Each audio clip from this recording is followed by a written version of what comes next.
Hey everybody, welcome back to the channel. Dr. Mike here. Today we're going to be talking about cancer and what you can do personally about it if you have cancer, know somebody has cancer, or you want to prevent cancer.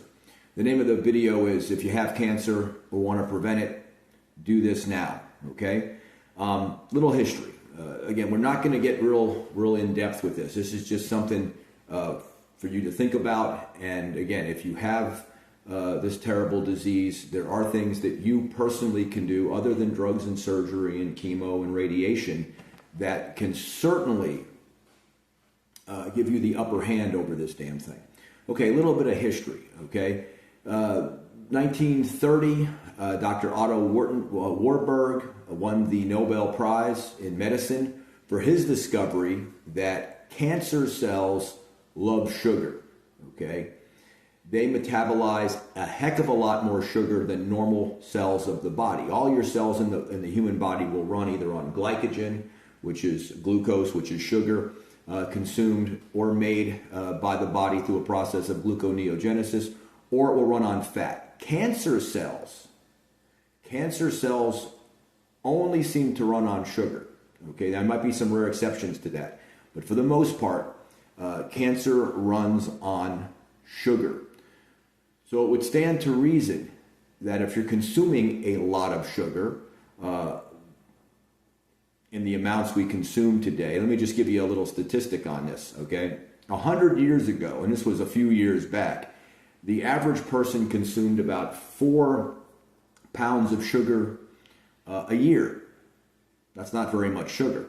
Now, we're consuming about 160 pounds a year. And why is that? Well, mostly processed food.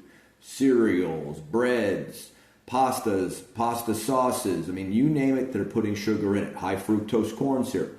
All of the different ways, okay? So the amount of sugar that human beings are consuming over the last 100 years has gone up hundreds and hundreds of percentiles. And if you go back to the 1800s, we really were consuming very little sugar. White flour, white sugar wasn't really invented until, I think it was the 1880s, 1885, right around there. That's when Coca-Cola comes in, and some of your other processed food. Anyway, we digress. So old Otto, Dr. Otto discovered it, showed that that cancer consumed large amounts of sugar. Now, you would have thought a bell would have gone off in doctors' minds at that time that if cancer runs on sugar, maybe depriving them of sugar would be a good idea. The ketogenic diet, okay? That's what we're talking about today. The ketogenic diet's been around for thousands of years. Hippocrates talked about the use of it for epilepsy, for seizures, okay? So we know all about it. There's nothing unsafe about a ketogenic diet. You can vary how many ketones you're making based on the kind of diet. If you're on, say, a carnivore diet where you're eating nothing but meat products, you're going to be deep into ketosis. On a keto stick, very purple, unless they've changed the color. If you're doing, say, an Atkins diet, maybe a little less, because even the Atkins diet that you're in ketosis, you can have a little bit of salad. So you're going to vary it. So there are different levels of ketosis. But all of them, Atkins, carnivore, keto, zero sugar, sugar busters, all of these diets are very similar in that you're in ketosis. They might vary a little bit on what you eat, but all of them are very low carbohydrate or zero carbohydrate diets, okay? Again, cancer is not one disease. A glioblastoma is different than breast cancer, which is different than, say, bladder cancer. They all contain the same name. They're all similar in what happens. You have a proliferation of abnormal cells. A ketogenic diet where you're starving whatever the cancer is of the sugar it needs and wants to proliferate is going to be like throwing a wet blanket over a fire. I mean, this is something that is being researched now extensively. And so what I want you to understand is if that you have cancer, there is something you can do. And obviously you want to go to your oncologist or your doctor with this, but don't be surprised if they don't know what you're talking about, because it's just, unfortunately, this is not something that medical doctors get in school. They're not getting any nutrition. They're not getting any type of alternate, and I hate to even use that. You would think that your diet would be your primary fighting force against whatever disease you might have. That should be the first place you go. Am I eating something that's killing me or feeding a disease that I have? There are many people who have used a ketogenic diet, not just to shrink tumors or to reduce them, but to become cancer-free. And I remember seeing this back in 2012. Dr. Fred Hatfield, they used to call him Dr. Squat, was a very well-known PhD, was in the powerlifting world, held some records. I don't know if they still stand, but if you were in the heavy lifting world, not so much bodybuilding, although bodybuilders knew about them, this was more powerlifting, squats, deadlifts, bench press.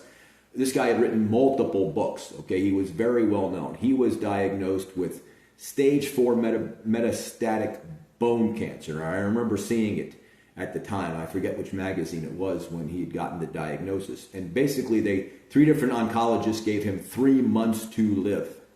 That's a pretty rough diagnosis, 3 months to live. Pretty bad prognosis. So at that point, it was so far along that they said, look, we could drop chemo on you and all the other stuff, but it's not really going to extend your life. So he started being an intelligent man, started doing some of his own research, came across the ketogenic diet. I was a little surprised he didn't already know about it, being it has been around so long. And bodybuilders use this particular kind of a diet when they're getting lean and cutting up. They'll cut their carbs to burn the extra fat out of their body. So anyway, he went on the ketogenic diet, and he actually was on the news talking about it.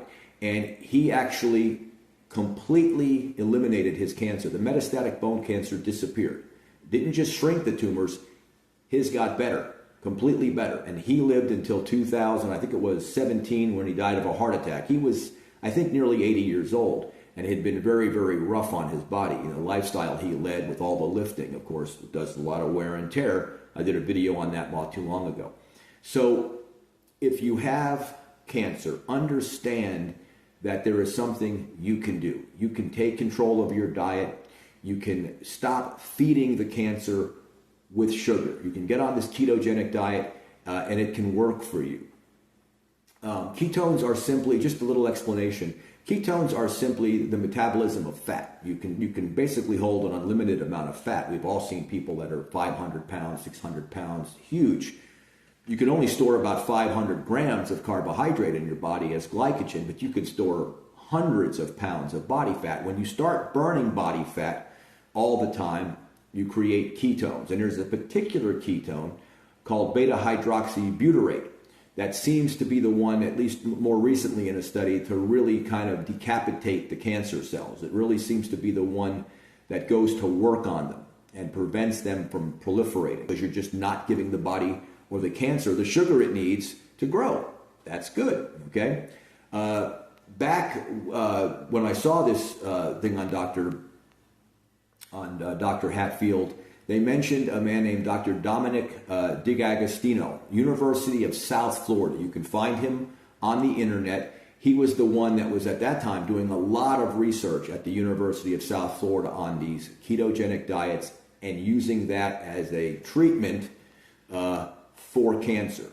So if you have cancer, you've had cancer, and you want maybe more information about how this metabolic treatment works, I would contact him. Again, it's Dr. Dominic D'Agostino. He's a PhD. He's at the University of South Florida. Okay? I hope this was an education for you a little bit. Don't be afraid to ask questions. Don't be afraid to take control.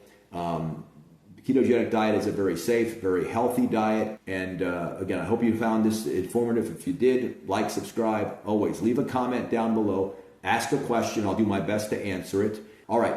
I'll see you guys on the next one.